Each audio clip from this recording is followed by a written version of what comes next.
This episode was previously recorded in front of an imaginary studio audience. Time for Fun Knife Friday! You knife chatters out there. Your old pal Skip DeSheau coming back at you again for another Fun Knife Friday, but it's not going to be your usual Fun Knife Friday because, I'm still under doctor's orders and stuff, and they know I'm going stir crazy, and that's why they're letting me do this. I'm still just not up to it yet. It takes a while to get back to yourself after being eaten by a bear. I know I wasn't really eaten by a bear, but you know what? Being chewed up and spit out by a bear is just about as good as being eaten by a bear, and that's about the way I feel right after what happened. It was like being chewed up by a bear and spit back out. It was like, dang, he didn't even like me enough to poop me out. He just spit me back out. I didn't even get the whole ride through the gastrointestinal system or anything. He just chewed me up and spit me out, and then, but I guess if I had gone all the way through the gastrointestinal system, what would have come out would have been I guess it'd have been crap, and it'd have been dead crap. So on the bright side, the fact that he spit me back out, I'm still here with you, and that's a good thing, Anyway, you didn't need to hear all that, and I'm not here looking for your pity or anything, but I wanted to show this because I know a lot of people out there always want to see it, so there you go. Green Skull Stiletto. This one's mine, and I love this knife. I almost lost it, they when they took me off to the hospital, I had this in my pocket, and I was like, oh man, I got a deadly weapon on me. They're gonna take it away from me, and I had to have a person sneak it back out of the hospital for me. Otherwise, they would have probably. And that was one of the things that was going through my mind when they were taking me there. I gotta get a hold of somebody, and I'd say, hey, can you reach in my pocket and sneak this out and slip it in your purse and sneak out with it and give it back to me later because can't go around taking something like this to the hospital. But it turns out they didn't even check for anything, and it would have just been thrown in with all my other personal stuff, and I'd have got it back anyway. But better safe than sorry. Still got my Green Skull Stiletto at least. Anyway, over the last couple of weeks, I've been thinking, one of the things I've never really talked about, because I've talked a lot about, how you carry a knife in your mouth, and I was thinking, man, you know what? If I'd have had that knife in my mouth, if the bear would have tried to eat me, and he'd have chomped down, he'd have got a mouthful of knife first off, and then I'd have just had back out, and he'd have been chewing on a knife. That would have probably hurt a bit. I gotta talk to Yakima Bob about that. Is that a good idea? If the bear's coming at you, put your knife in his mouth. You see that knife? See it? Yeah. Got a knife in my hand. Well, I don't really got a knife in my hand, but what I was thinking about was I've told people about, how you mouth carry a buoy and everything, or I've shown pictures of mouth carrying a buoy, but I never explained, I told people you need to have some at least basic training on how to carry that knife in your mouth without hurting yourself. And I thought maybe that's what I would do today is just go over that. And so I've got this here practice knife. See that? This is just a practice knife. And that's where you should start if you're going to do that is get yourself a practice knife. Now I just made this one myself because you know what though, even this one, if I were to take this into a hospital, they'd probably confiscate it. I know if I went into a public school with it, it'd get confiscated. Send your kid to school with this and see what happens. Hilarity will ensue, right? Probably not. He'll probably get expelled. But anyway, got myself a practice knife now. I just made it out of cardboard, so you can't hurt yourself with this one. probably gonna bruise. Anyway, got myself my practice knife now. Nice practice Bowie. Good 15, 16 inches long. Look at that blade. Man, I think I did a great job on it. Got your S-guard here, and you got the handle down there. Look at how shiny that blade is. Shiny as aluminum foil. Oh, it is aluminum foil. Over cardboard. Yeah. A little wobbly.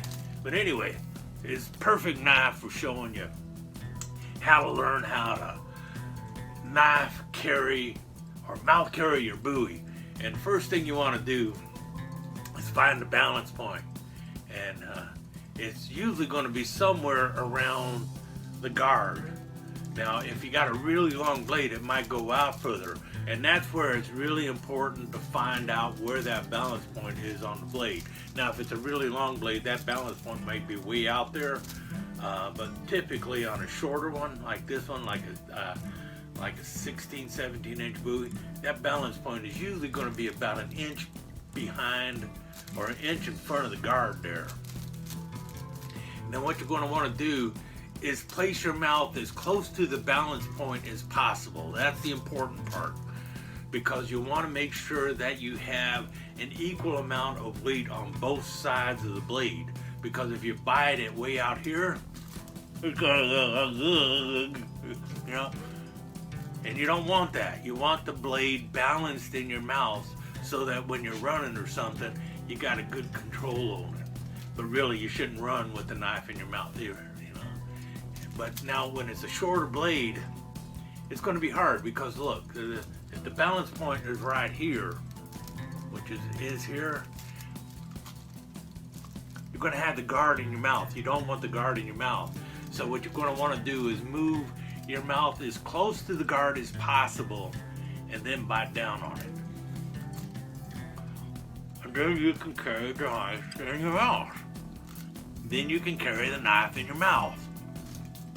Now, unless you have had advanced training, first you need to learn how to just stand with the knife in your mouth. Once you can do that and not fall over, then you can learn to kind of like move a little bit, turn your head back and forth, and that's one of the real reasons you want to, you know, like, gotta learn to turn your head like this, straight, because if you do one of these, yeah, that's gonna hurt. Do this, and you might hit your shoulder, and the knife might pop out of your mouth, fall down, and hit you in the foot, you know. Or if it snags on something, that's a problem. So, gotta learn to turn your head even. Now, I would be doing that with a real knife now, but doctor's ordered. I'm on a strict diet, so no knives in the mouth at the moment. But I guess I'm cheating a little bit here. But now, if you got a really long blade, you also got to learn things like just how much area you got out there. So if it's a really long one, like a sword or something, you're going to have that blade a little further out this way, but you're still going to have length out that side, right? Now that could be a real problem, especially if you're going to decide to like go swinging through the yard-ons and stuff like that. You don't really want to do that with a sword or something, because when you're going down, that sword might actually hit the line and cut it, and then that's a long drop to the deck. So unless you're really an expert, we'll go over that stuff later. But one of the things that when I was doing all this, when I was thinking about all that, I was thinking, you know what knife companies need to do? They go around putting in those blood grooves and everything. Why don't they just, you know, find a balance on the knife for you ahead of time and just make a mark on the blade? You know, why don't they make a mouth groove? See that? Look at that. I got a mouth groove now. So now I know exactly where to bite down on the knife. That's what knife companies need to do. They need to put a mouth groove on their Bowie knives, so you know. And it takes that's the first basic step, learning where to put your mouth on the knife. So why don't knife companies just go ahead and make that mouth groove on there? so you already know. Anyway, just one of your thoughts from Skip. Knife companies, if you're going to make a buoy, give us the mouth groove too, so we know where to bite down on, so we don't have to sit there and try and find a balance point. Anyway, I'm glad I'm back. I don't know how often I'll be back, but just wanted to drop by tonight and say happy Fun Night Friday, everybody. I'll try and be back with you as soon as possible. Skip out.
Been your old pal Skip DeSheau.